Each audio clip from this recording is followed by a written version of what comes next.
Grita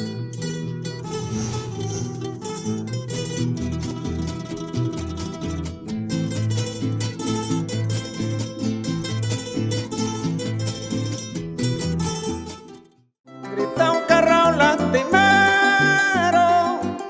los guires van en cambote, la chirigüeca en el caño, le da un concierto al mogote y un toro allá en su rebaño deja escuchar su gañón.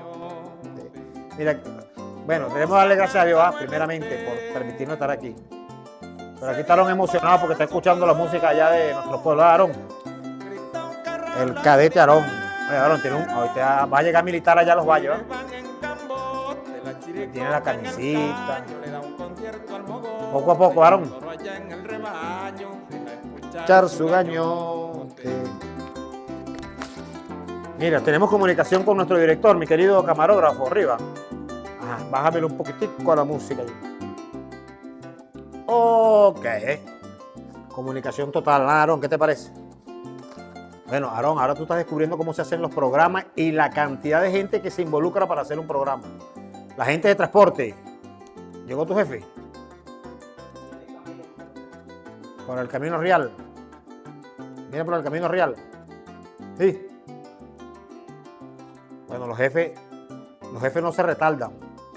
Se demoran. ¿Has escuchado eso? Está bien. ¿Cómo que es el nombre tuyo? Díaz, de Charallave, Rivas, Aarón y Díaz, que están aquí en nuestro programa Artillería Bolivariana. Mire, nosotros hemos venido manejando una tesis, quienes son seguidores del programa Artillería Bolivariana, hemos venido manejando la tesis de la preparación académica y espiritual, basada en la estructura de los jesuitas, una formación de cuadros, para que tengamos una retórica con ética. Por aquí yo marqué. Mire, yo voy a poner camarógrafo, ¿estamos listos? ¿Preparados? Camarógrafo conmigo tienen trabajo bastante, ¿verdad? Mira esto. ¿Por qué yo hablo de la retórica con ética? Estos son, vean, por ejemplo, nosotros tenemos que discutir todos los temas que ocupen a la nación y hacer que nuestro pueblo se empodere, se discuta en asamblea de ciudadanos, en consejos comunales, en universidades, en todos lados, en liceos. Nosotros no podemos dejarle los temas a los famosos intelectuales académicos, que son necesarios, repito, la tesis nuestra doctoral, ¿verdad?, que se llama el tema de la preparación académica e intelectual. Por aquí tengo toda la investigación que estamos haciendo como elemento necesario para la guerra cognitiva. Como un elemento necesario para la guerra cognitiva. Por ejemplo, yo analizaba en estos días, se comenzó a hablar de los derechos especiales de giro y de precisamente esa línea crediticia, ¿no?, que tienen los estados allí, esa herramienta para hacer uso de ese dinero para de alguna manera resolver algunas necesidades y dificultades. Lo cierto es que se comienza a hablar, pero lo peor, yo creo que todos compartimos esto, es hablar sin conocimiento, es hablar sin argumento, es hablar o repetir otra cosa. Por aquí yo puse, por ejemplo, la retórica. Bien. Se lo voy a subrayar aquí, me disculpan.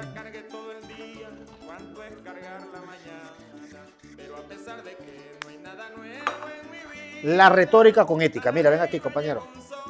No sé qué tanto te llega ya la visión. Retórica con ética. Porque la retórica sin ética lo que hace es repetir. o dar por sentado algunas verdades que se esgrimen en medio de comunicación, sin estudiar, sin entender. Yo le decía a un compañero esta mañana que nosotros tenemos que empoderar al pueblo de estos conceptos. ¿Quién lo hace? Nosotros, para el tema de la formación de nuestro pueblo. La economía, no, eso es para los intelectuales economistas. No, tal cosa, no, bueno, yo no. No, eso, no. Hay un libro que se llama Bolívar y su concepción del periodismo. No sé si tengo ese libro por aquí en mi querida biblioteca que tengo aquí.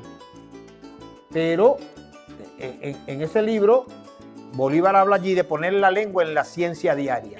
Es el conocimiento científico en un lenguaje, ¿no?, coloquial de nuestro pueblo, para que nuestro pueblo comenzar a explicar de manera lo más didáctica, pedagógica posible lo que acontece en nuestra patria, lo que se discute, de todo lo que se hace, Entonces, como comenzaron a hablar, esto es una cuestión muy personal, como se comenzó a hablar de los derechos especiales de giro, ¿verdad? Estamos obligados a estudiar, eso nos obliga a estudiar. Como nosotros comenzamos a estudiar sobre petróleo, sobre energía, sobre geopolítica con la llegada de mi comandante Chávez. Entonces, aquí está mi querido camarógrafo, mira, ¿ves? ¿Por dónde comienzo yo? Concepto de los derechos especiales de giro, ahí está. Primero por el concepto, ¿qué es eso? ¿Qué son los derechos especiales de giro? Mire, pueden poner los números telefónicos, tiene contacto con el director, ¿verdad? Para yo ir leyendo aquí. Ahí está el concepto de los derechos especiales de giro. Los números telefónicos míos, ahí están en pantalla, 0424-298-5558. Desde ya comiencen a enviar su mensajería de texto para al final del programa pues comenzar a leer los mensajes de texto. Mire, ve. Por eso que yo digo, ve, ya está por aquí, ve. En sintonía total desde Villa de Cura. Esta es una madrecita ya de Villa de Cura. Buen día en Villa de Cura, Estado Aragua. Me llamo María. ¿Ve? Siempre veo su programa. La señora María por allí me dijo, en lo que viaje a Villa de Cura para pasar buscando algunos periódicos, algunas cosas que tiene ella por allí, que me dijo que me iba a obsequiar, cosa que agradezco mucho. Pero bueno, ya los números telefónicos. Entonces, aquí está el concepto de los derechos especiales de giro. Concepto de los derechos especiales de giro. El concepto primero. Es fundamental para entender la arquitectura financiera internacional y esto tenemos que saberlo todo, discutirlo, que se riegue, que se discute en la esquina. Como decía Simón Rodríguez, que todos hablen. El mudo que haga seña, el niño que pinte una casita, pero tenemos que escucharnos todos. Porque son cosas trascendentales que trascienden más allá de nosotros mismos incluso. Que trasciende la vida, que trasciende hacia las generaciones futuras. Entonces, ¿qué está? El concepto de los derechos especiales de giro es fundamental para entender la arquitectura financiera y la soberanía económica de las naciones. No se trata de una moneda física, sino de un activo de reserva internacional. ¿Qué son los derechos especiales de giro? Los derechos especiales de giro fueron creados en 1969 por el Fondo Monetario Internacional. Su propósito original fue suplementar reservas oficiales de los países miembros. Suplementar, ¿no?, las reservas de oro y de dólares de los países miembros. Su valor no se fija en el mercado de forma directa, sino mediante una canasta de monedas élite que representan el comercio global. Actualmente esta canalla incluye, miren las monedas que están allí: el dólar, el euro, el yuan, el yen y la libra esterlina. O sea, ahí está los Estados Unidos, el euro, la Unión Europea, el yuan de China, el yen de Japón y la libra esterlina de Inglaterra. ¿Qué representan para un Estado? Todas estas investigaciones hay que ponerlas en el tapete. Yo escucho el tema y salgo a investigar. Para cuando me corresponda hablar, defender en un escenario, escuchar, saber de qué están hablando. Yo me imagino nuestro pueblo, pues. Me hago un ejercicio mental yo. Y hay un programa de televisión. Y en el programa de televisión están entrevistando a un economista o a X personas. Y está hablando de los derechos especiales de giro. Y comienza a decir que si no, que si esto. Comienza la controversia a hablar de lo que representan los derechos especiales de giro. ¿Sabrá nuestro pueblo qué son los derechos especiales de giro? ¿Es importante que nuestro pueblo sepa qué son los derechos especiales de giro? Claro. Nosotros tenemos que empoderar a nuestro pueblo del conocimiento, de discutir, de investigar los temas que ocupen a la nación, temas de vital importancia para la nación. Entonces aquí está lo que representa para un Estado.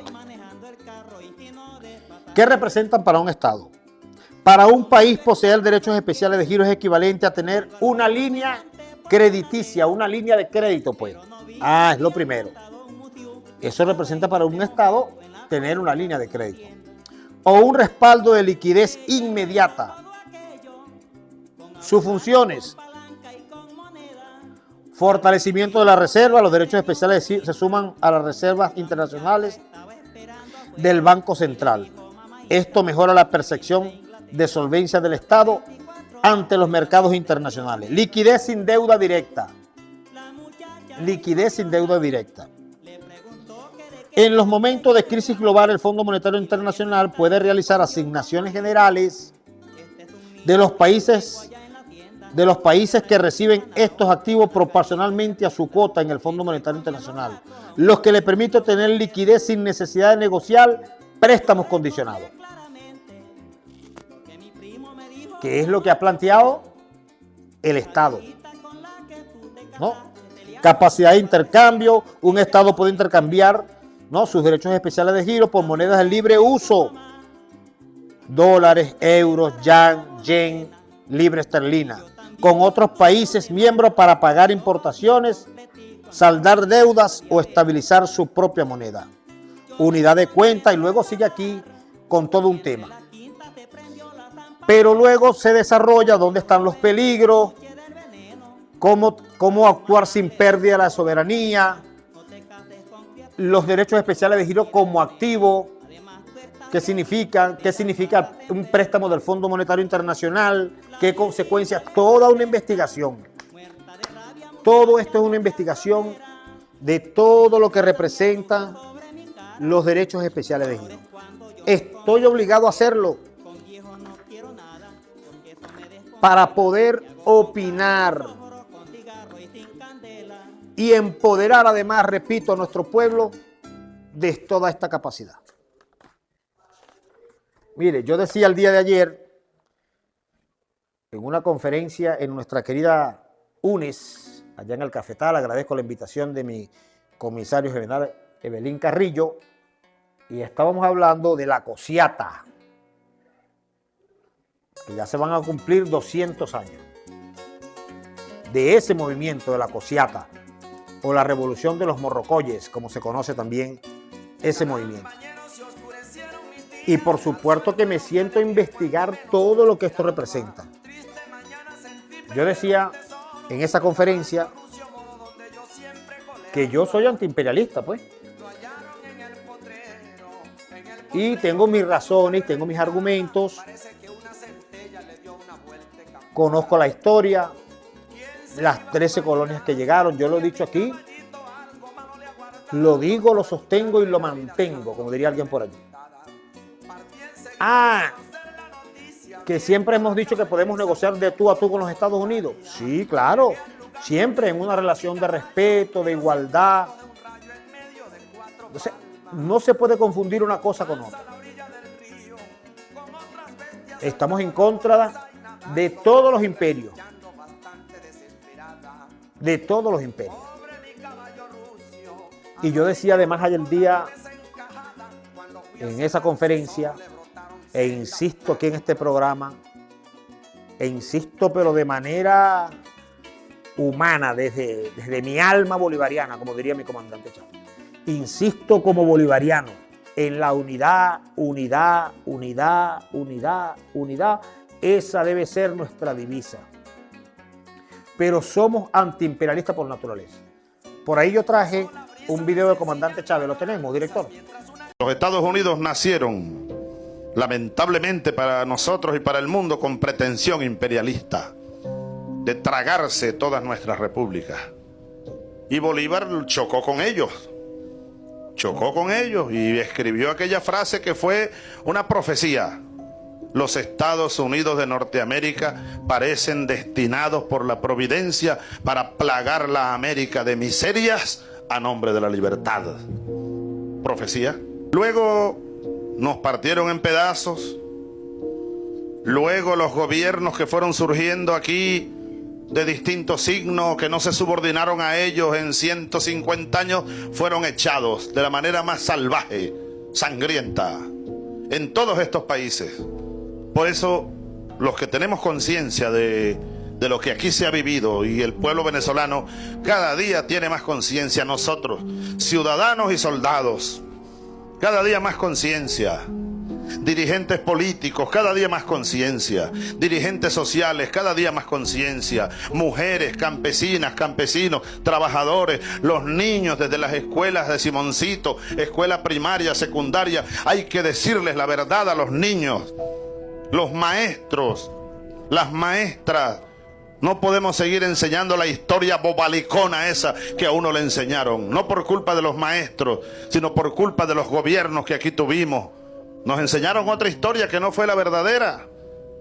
Vamos a recuperar nuestra propia historia, la historia de nuestros indios, de nuestros negros, nuestra liga con los blancos europeos, la liga que somos y las raíces que tenemos.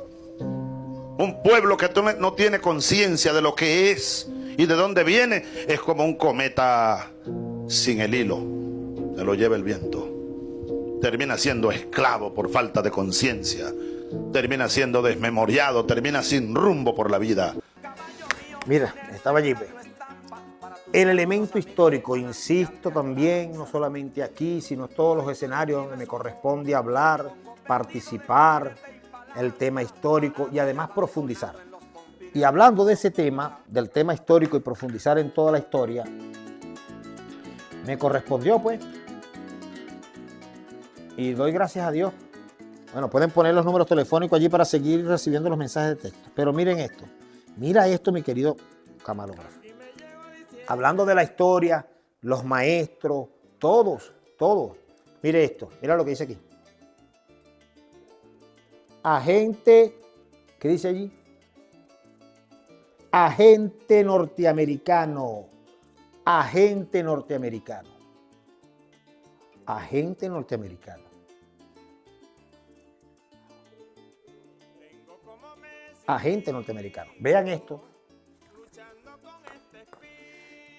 Para el año de 1826, que comienza este movimiento de la Cociata, esta revolución conocida también como la Revolución de los Morrocoyes, el presidente de la Gran Colombia era nuestro libertador Simón Bolívar. Y el vicepresidente era Francisco de Paula Santander. Al Bolívar estar en la campaña del sur, Francisco de Paula Santander queda prácticamente en funciones de presidente, pues. Prácticamente en funciones de presidente. Y lo primero que hace los Estados Unidos, por eso repito, nuestro carácter profundamente antiimperialista. Sin dejar de negociar en una relación de respeto, de cooperación, pero hay que dormir con un ojo abierto y uno cerrado como el caimán. Entonces, lo primero lo que hace los Estados Unidos es enviar a un agente norteamericano. ¿Ve? Richard Klon Anderson, quien fue el personaje clave en la relación entre Estados Unidos y la Gran Colombia en ese periodo crítico de los años de 1826, cuando comienza a cuajarse el tema de la Cociata. ¿Quién era Richard Klon Anderson Jr.? Fue el primer ministro plenipotenciario embajador de los Estados Unidos ante la Gran Colombia. Llegó a Bogotá a finales de 1823, enviado por el presidente James Monroe bajo la premisa de la famosa doctrina Monroe. ¡Qué casualidad! No, no es casualidad. Inmediatamente lo enviaron para allá a ensalzar a Francisco de Paula Santander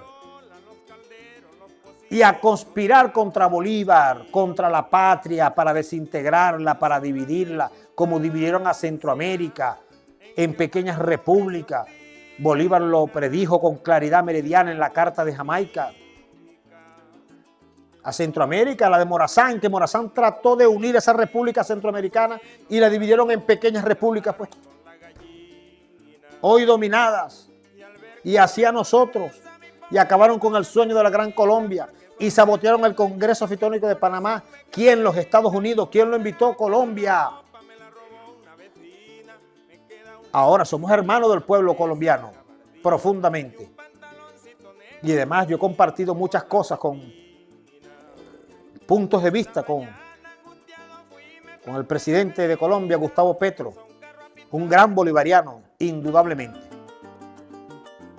Indudablemente un gran bolivariano. Pero es ese vínculo, precisamente dice aquí, vínculo con Santander y la conspiración. Su llegada de este señor Richard Anderson, su llegada no fue neutral. Existe la línea historiográfica que sostiene que Anderson, siguiendo instrucciones de Jean Quinn Adams, el hombre que escribió La riqueza de las naciones, trabajó muy cerca con Francisco de Paula Santander para debilitar la influencia de Bolívar. Los Estados Unidos veían con recelo el proyecto panamericanista de Bolívar, el Congreso Fitónico de Panamá, porque preferían repúblicas pequeñas y manejables en lugar de un bloque continental poderoso. Fomentar el modelo civilista. Anderson apoyaba la visión de Santander de una república basada en leyes y comercio, alejándola del modelo de presidencia vitalicia que Bolívar proponía en la Constitución boliviana. En la Constitución de Cúcuta de 1821, Bolívar ciertamente plantó allí un modelo centralista que muchos no entendieron y que también, bueno, estábamos naciendo como república. Por eso se habla del modelo centralista de Bogotá, de Santander y el caudillismo de Páez, de alguna manera. Pero además hay un elemento fundamental en todo esto, que es la muerte de Leonardo Infante. Me hace enseña, tenemos que hacer una pausa. Al regreso seguimos hablando de este tema para que vean, ¿no?, que hay que estar, como dice un viejo refrán, con un ojo abierto y uno cerrado como el caimán, estudiando, investigando. Lo peor que puede hacer un militante, un combatiente, un venezolano, pues, es hablar sin argumento. Ante las situaciones que hoy representa el país, la nueva etapa que estamos viviendo, se recomienda estudiar mucho, leer, empoderar, discutir en las escuelas, repito, en los liceos, en los consejos comunales, universidades, el debate permanente, la dialéctica permanente. Mire, por aquí nos está llegando bastantes mensajes. Ya lo vamos a leer todos. Sigan escribiendo, por aquí me escriben. Mire, vamos a leer este mensaje rapidito aquí.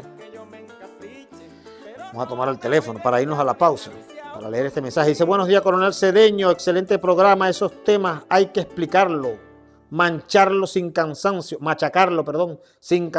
hasta que el pueblo de a pie entendamos lo político, lo económico, lo social, lo especial, lo económico. Feliz día. Así es, mi querido hermano. Lo comparto contigo al porcentaje, al 100%.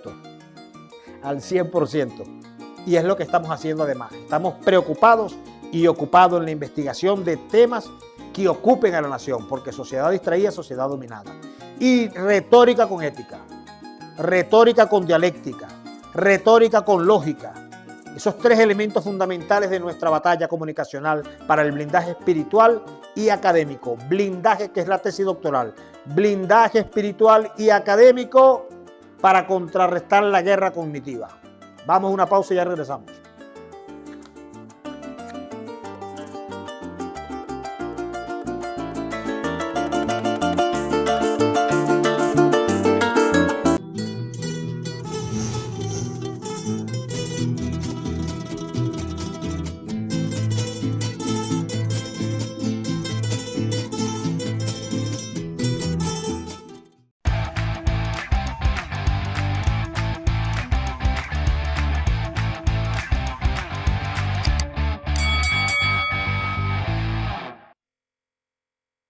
igualito y en forma consecutiva me hiere profundamente. Ahí no se va a ver, ¿verdad? Pero aquí tenemos,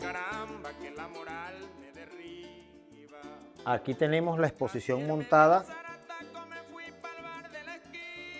de La Cosiata,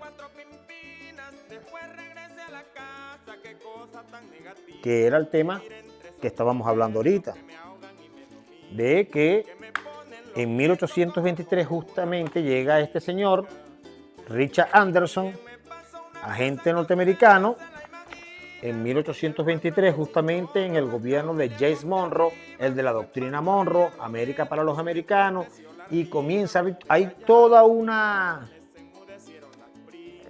sustento histórico de fuentes primarias de la relación de este señor y luego quien le sustituye, ¿no? Porque luego a este señor lo sustituyen, ¿no? El que viene, bueno, viene a continuar la tarea. Influencia invisible, ¿eh? La influencia invisible. Se dice que los diplomáticos norteamericanos de la época, Anderson y su sucesor, William Harrison, alertaron suficientemente a Santander para retirarse a las facultades extraordinarias de Bolívar, lo que exacerbó el conflicto con Páez. El conflicto con Páez. Pero más allá de eso, ¿verdad? Porque está la Constitución de Cúcuta, está la crisis económica en la que ha sucumbido el país. Es decir, hay una serie de elementos que propiciaron esta separación. El caudillaje, que después por muchos años, mire, yo estudio así. Esto es una línea del tiempo, y yo siempre estudio con una línea del tiempo, ¿va? Ahí no se ve. No podemos verla porque la hoja es blanca, va arriba. Pero aquí está, desde 1830, por ejemplo, está esta línea del tiempo. Por aquí sigue la continuidad hasta 1908 y más allá. Ahí está, una línea del tiempo, que es lo que yo estudio.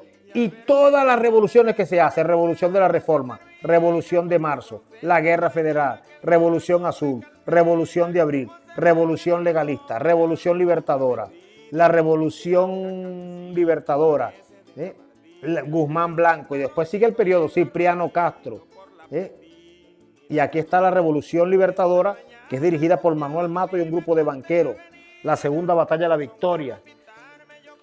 Y aquí tengo como 1000 líneas del tiempo, que me gusta mucho para contextualizar lo que pasa. Pero un elemento fundamental. Y hay todo, repito, un registro de aquella batalla, creo que si no me traiciona mi memoria histórica, Pantano de Vargas, donde Francisco de Paula de Santander es encontrado bajo un puente y nuestro coronel Leonardo Infante, ¿no?, le dice que salga de allí del puente, que se venga aquí a pelear. Él esgrime allí, estoy hablando desde el punto de vista histórico, una excusa, que estaba armando unas municiones, que estaba unas cosas. Se dice que Leonardo Infante,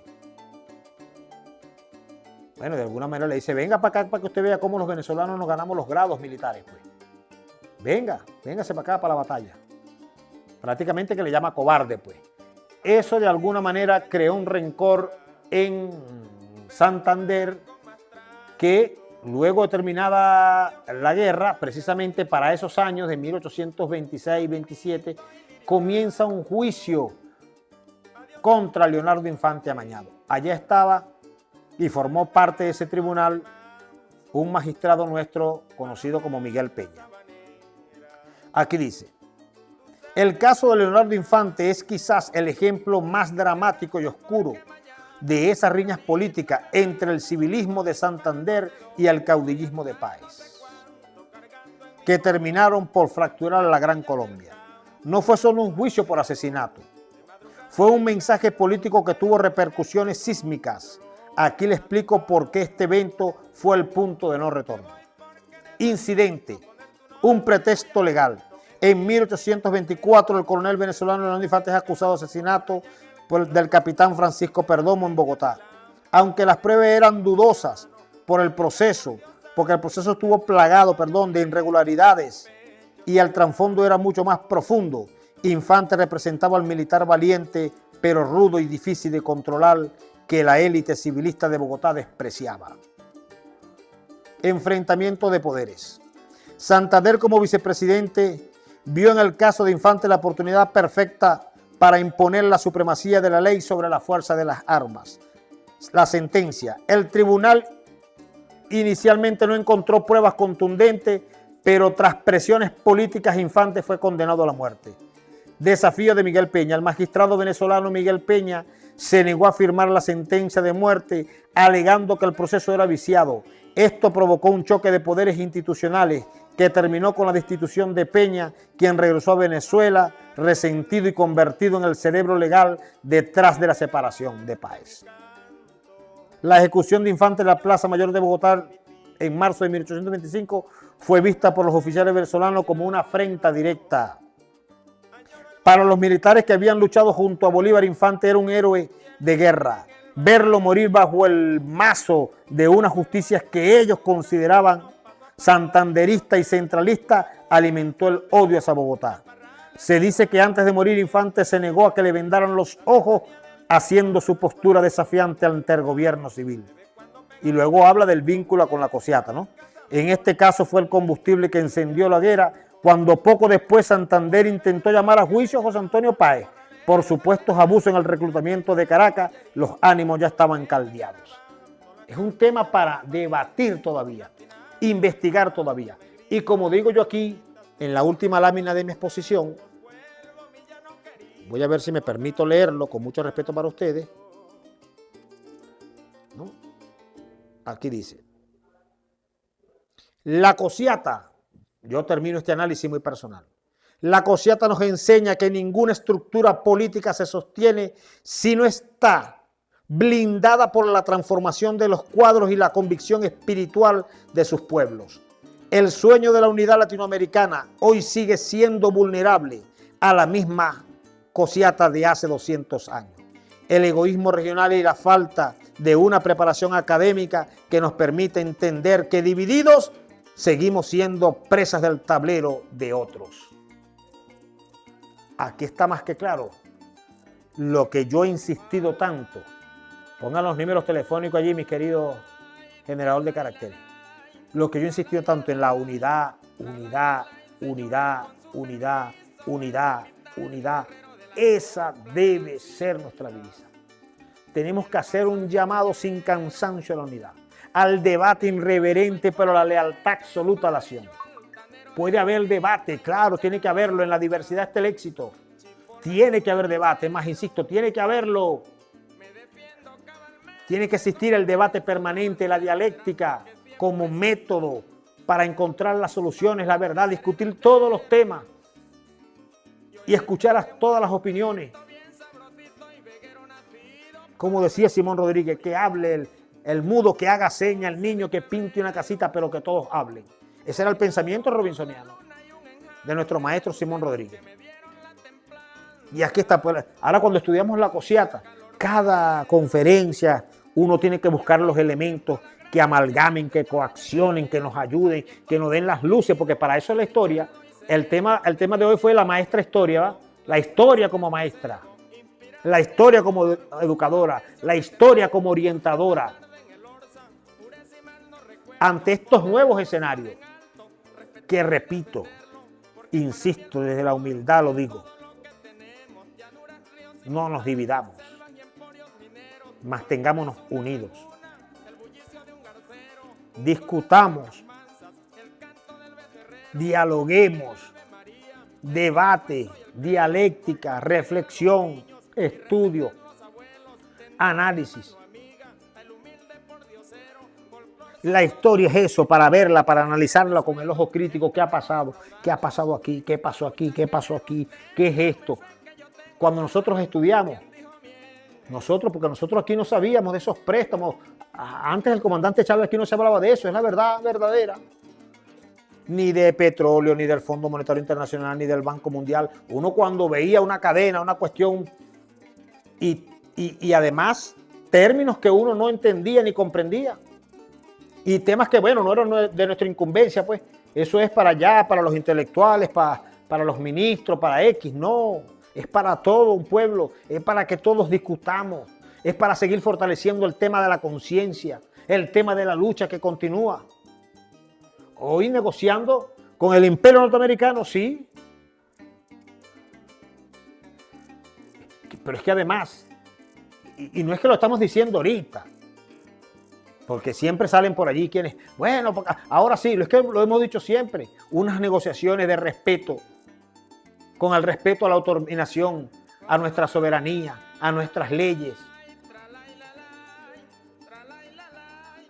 Y eso, en eso estamos claros. Hay que seguir estudiando, nos han dominado más por la ignorancia que por la fuerza, blindaje espiritual, académico, formación de nuestros cuadros, formación de nuestros jóvenes, formación de nuestras universidades, en el liceo. Hay que discutirlo, hay que conocer qué es esto, qué son los derechos especiales de giro, conceptos. Soberanía como moneda de cambio. El blindaje se convierte en...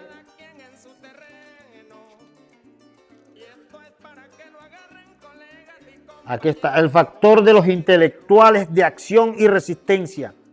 ¿Cuál es el factor nuestro ante esto? Por aquí está. La pérdida de la soberanía.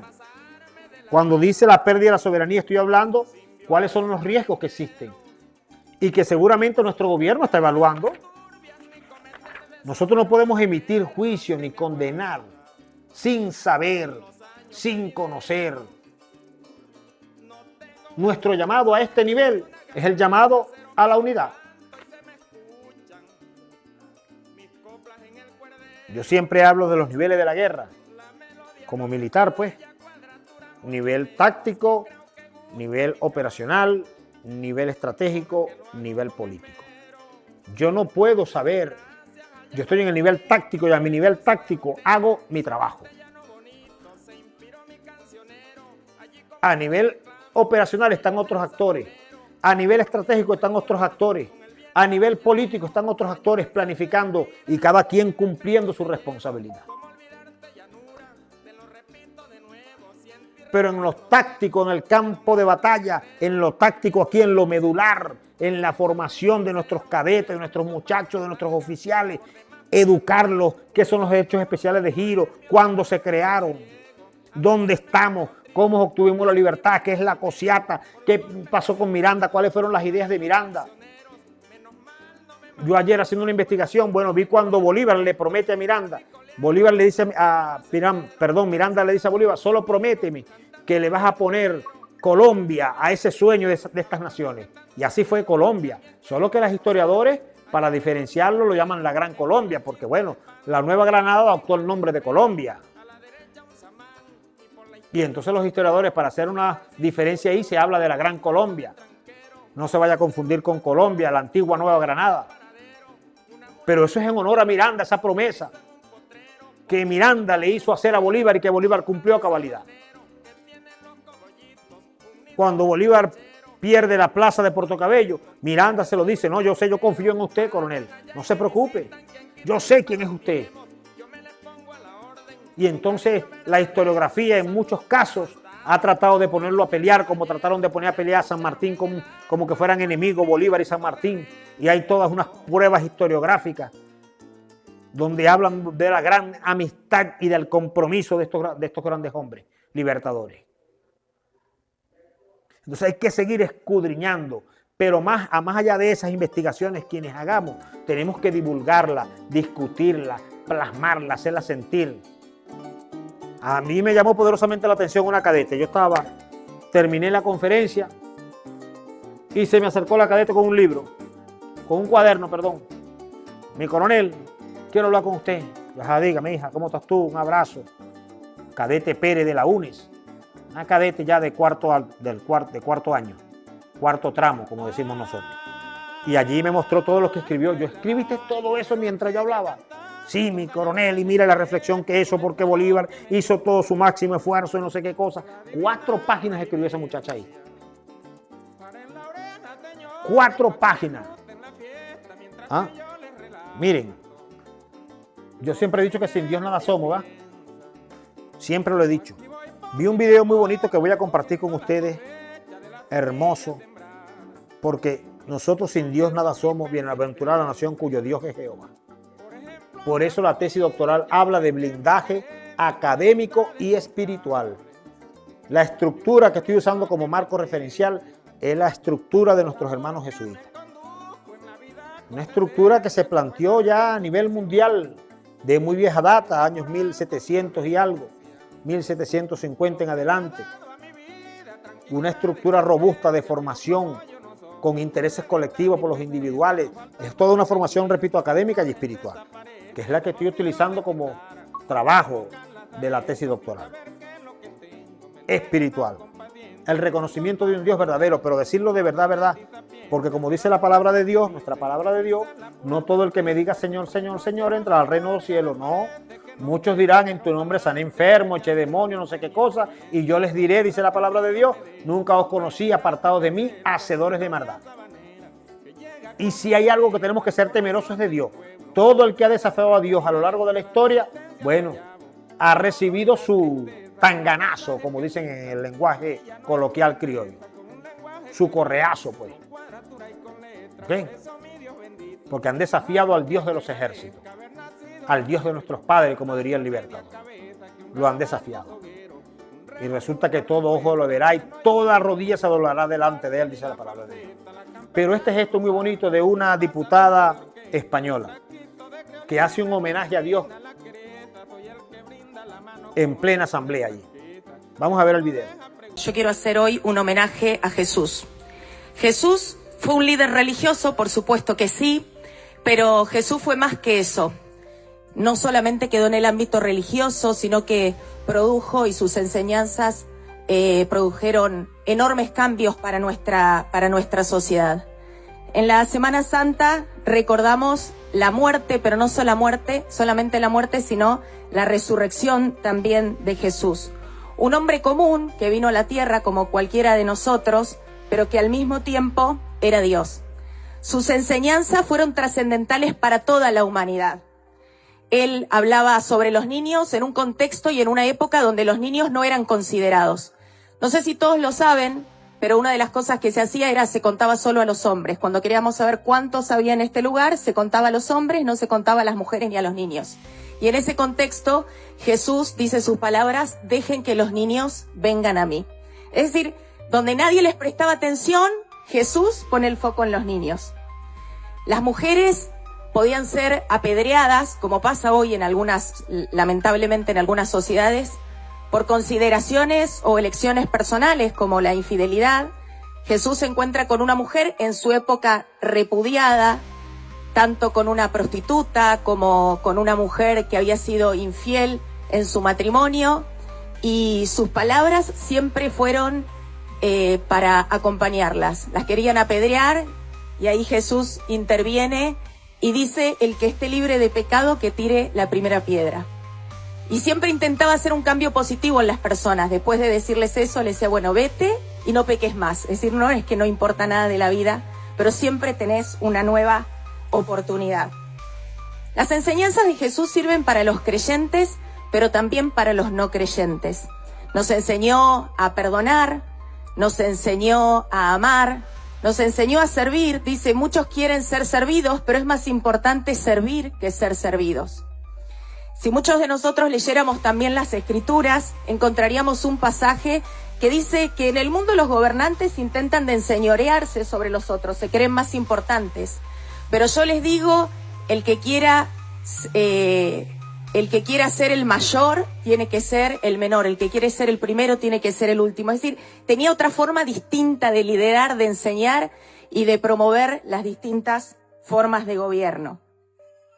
Así que creo que es muy importante, creo que es el homenaje que no recuerdo, intenté de buscar y consulté si alguna vez se le había hecho en esta cámara, la Cámara Alta, un homenaje a Jesús. Y al menos hasta la información que yo tuve, no la encontré. Y creo que es muy relevante que nosotros hagamos este homenaje, porque las enseñanzas cristianas exceden a la fe personal. Nosotros necesitamos promover valores cristianos. Después la fe, lo que crea cada uno, sus convicciones religiosas, es otro tema. Y fue el mismo Dios el que nos dio el libre albedrío para que cada uno crea lo que tiene que creer. No creo que seamos nosotros desde este lugar, desde el Estado, ni desde ningún otro lugar donde intentemos imponer la fe a otros. Pero sí creo que es muy importante los valores cristianos. Los valores cristianos marcan una sociedad distinta, nos enseñan a perdonar, nos enseñan a amar, nos enseñan a mirar al prójimo, nos enseñan a perdonar 70 veces 7. Y hasta en ese momento más difícil, que fue el que recordamos en las Pascuas, en la Semana Santa, ahí en la cruz, condenado de la forma más cruel, Jesús produjo un cambio tan grande que muchos de nosotros a veces andamos o usamos un crucifijo o una cruz. Para que tengamos una idea de lo que produjo Jesús, es como que andemos nosotros colgados con una silla eléctrica. Era la peor muerte que se le podía dar a alguien, la muerte de cruz. Era la peor. Cambió tanto el concepto, Dios lo transformó, que hoy una cruz es un símbolo de salvación. Así que, como solemos hacer, y respetuosamente lo hacemos, y recién lo hicimos, yo pediría un minuto de silencio en homenaje a alguien que murió, pero honestamente no puedo hacerlo porque Jesús murió, es cierto, pero Jesús resucitó. Hoy todo mi homenaje y mi reconocimiento a aquel que cambió la historia en un antes y un después de Cristo, en el que aquellos que somos cristianos creemos que tendremos la salvación eterna, y aquellos que no lo son pueden hoy festejar y celebrar aquellas enseñanzas que Jesús le dejó a nuestra sociedad. Jesús, todo nuestro reconocimiento en esta mañana. Muchísimas gracias, señora Presidente. Bueno, qué mensaje más hermoso. Con respeto a las distintas creencias, Jesús, el hombre que se hizo carne, o el Dios que se hizo carne, se hizo hombre, y estuvo aquí con nosotros y caminó y que transformó 1000 cosas. Bueno, incluso él habla de cómo transformar algo. Lo peor que había en el mundo era morir en una cruz. Esto era lo peor. Y ahora todos cargamos un crucifijo. Todos cargamos un crucifijo ahora. Ese fue Jesús. ¿Cuántas cosas transformó, pues? El que nos enseñó a perdonar, y cuántas cosas. Y que esa querida diputada española se haya tomado un minuto para hacerle un reconocimiento a Dios es digno. Por eso insistimos en la tesis doctoral, blindaje académico y espiritual para la formación de nuestras generaciones futuras, de nuestros cuadros. Insistimos en eso y llevarlo de verdad en el corazón. Así que me pareció hermoso ese gesto. Tomarnos un minuto para Dios y hacerle un reconocimiento público además. Qué hermoso. Vamos a leer algunos mensajes por aquí antes de despedirnos. Por aquí dice: mi coronel, saludo porque fueron eliminados en el aspecto militar los grados de distinguido, sargento mayor y otros. No, los distinguidos siguen estando en el tema de la tropa. Y sargento mayor sigue existiendo todavía. Y otros grados. Bueno, hay que ver bien cuál es tu duda en ese caso, ¿no? Vamos a leer por aquí. Por aquí dice: la Cociata fue un movimiento político liderizado por José Antonio Páez. Se dio en Valencia. Su propósito fue terminar con la implementación de la Gran Colombia. Ahora, en cuanto al Fondo Monetario, es un tema que se las trae. Por un lado, he leído que nos deben una suma de dinero importante, que son los derechos especiales de giro. No es que nos deben, es un derecho que tenemos allí, que es la línea crediticia y que se le da, pues, a los países. Si pedimos un préstamo ahí está mi duda, o que nos impongan una receta que ya es conocida por todos. Felicitaciones por su pedagógico programa. Mi nombre es Eli Patiño, casi llegando a los 80 años, antiimperialista y no neocolonizada. Está bien. La compañera Eli Patiño, sí, una cosa es la línea crediticia, acceder a ese derecho que tenemos allí, que son los 5.000 millones de dólares, si no me equivoco, a los que está haciendo uso nuestra presidenta encargada, Delcy Rodríguez, y no un préstamo del Fondo Monetario Internacional. Aquí lo aclaramos, son dos cosas totalmente distintas. Por aquí dice, me escribe aquí, buenos días Coronel Cedeño, atento a la masa trabajadora de CBG Venalum, Bauxilum, para la invitación a su programa del camarada Juan Arias. Conozco al camarada Juan Arias. Bueno, un gran académico, conocedor de la industria, sobre todo las industrias básicas, ¿no? Y Antonio Rivas, necesitamos urgente la ayuda con nuevas visiones a estas empresas. Bueno, quedo atento, hermano, por aquí. Yo sé que el camino es largo, pero lo acorta el obrero. Claro que sí, lo cantaba la primera. El camino es largo, pero lo acorta el obrero. Bueno, nos hace enseña que ya estamos terminando el programa. Sin embargo, este programa debe despedir como siempre, ¿va? Con una música veguera, sabrosita, ¿va? Vamos a despedirnos con algo bien veguero de mi compadre Joel Pantoja, repito, el hijo de nuestro gran cantautor Julio Pantoja, llanero que canta y silba, llanero que canta y silba, que canta y silba. La familia Pantoja casi todos cantan, chicos. Está su hermano Robert Pantoja que también canta. Está el hijo de Julio Pantoja, que en paz descanse, nuestro hermano. Joel Pantoja, bueno, que tomó, bueno, el legado, continuó con el legado de su padre. Pero también cantan los sobrinos, cantan las sobrinas, todos cantan. Un gran abrazo pues, a toda la familia Pantoja. A toda la familia Pantoja. Por ser defensores del folclore venezolano.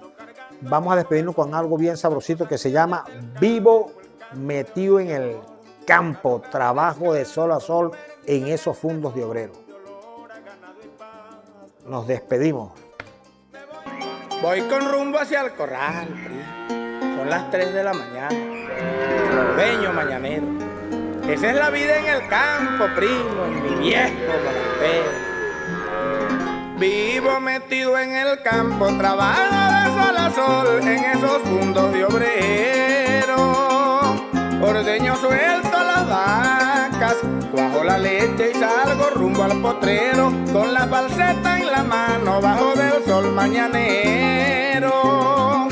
Vivo metido en el campo, trabajo de sol a sol en esos fundos de obrero. Ordeño suelto las vacas, cuajo la leche y salgo rumbo al potrero, con la falseta en la mano bajo del sol mañanero. Por la costa una laguna silbandito un pantojero, ahí no falta mi montura un zaino pasitrotero, lo amarro y le digo quieto quitándole los aperos. Ahí me regreso a la casa desechando el espinero, quiebro la cuaja y asiento y al cochino le echo el suero y luego busco maneras de calentar el caldero.